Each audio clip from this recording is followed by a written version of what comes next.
few years back, my husband was diagnosed with cancer of the pancreas and was attending the city hospital. And unfortunately things got very bad for him, and the pain was, as anyone will know with that type of cancer, is horrendous. And then he deteriorated and eventually then ended up in the hospice, where he was looked after. Absolutely superb, wonderful place. Not only just even from the pain control, the actual atmosphere in the hospice was just so lovely, and everybody was so kind. Even the day that Harry was brought in, he said, "Oh, it's lunchtime. Valerie, would you like to sit with Harry and have your lunch with him?" And they gave us a nice wee table. We had our lunch together the first time Harry was brought in. So just all these wee things just, I think, make it a wonderful place. Not only was Harry looked after, I was too.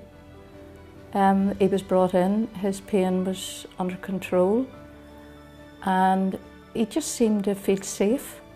You know, whenever the time he did come home and he took ill again, his first words were, "Please take me back to the hospice," because he just knew that he was going to be looked after properly. Before we knew it, it was just coming up to Christmas. Let Harry go home to see his Christmas tree. And I thought, oh, this is wonderful. And they sent him home. I picked him up and sent a nurse with him to make sure that he was going to be all right. I feel so strongly about the Northern Ireland Hospice. We all benefit from it some way or another, or we will in the future. And whenever Harry died, I just felt so strongly, what could I do to help the hospice, any way at all? I decided to leave money in my will for the hospice.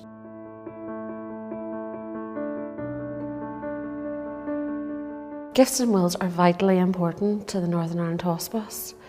Each year the hospice and the Children's Hospice cares for over 3,000 babies, children and adults living with a life-limiting condition. A gift and will currently cares for 1 in 5 of our patients.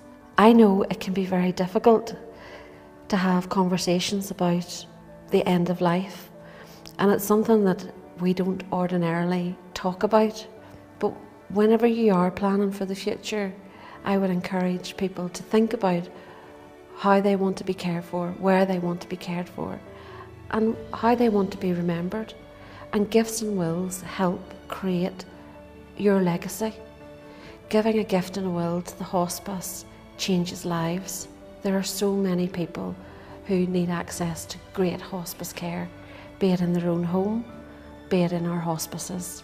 Please, please think about a gift in your will and creating your personal legacy to the hospice whenever you're writing your will.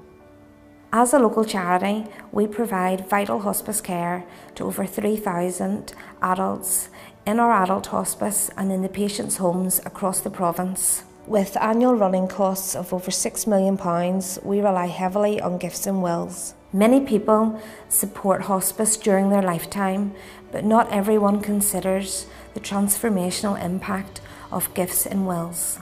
These special gifts actually fund the care of 1 in 5 of our patients. Making a will is not as time-consuming, expensive or complex as many of us envisage. In fact, with the help of a qualified solicitor, it is a relatively straightforward process. It can give you immense peace of mind to know that your final wishes are fulfilled regarding your loved ones, and also causes close to your heart. So whether you want to commemorate a loved one, give something back to the local community, say thank you, or help to ensure that Northern Ireland Hospice is there for future generations, including your loved ones, please consider leaving a gift in your will, no matter how small, to us. Every gift in every will makes an immense difference to over 3,000 local adults needing vital hospice care. Thank you for your support.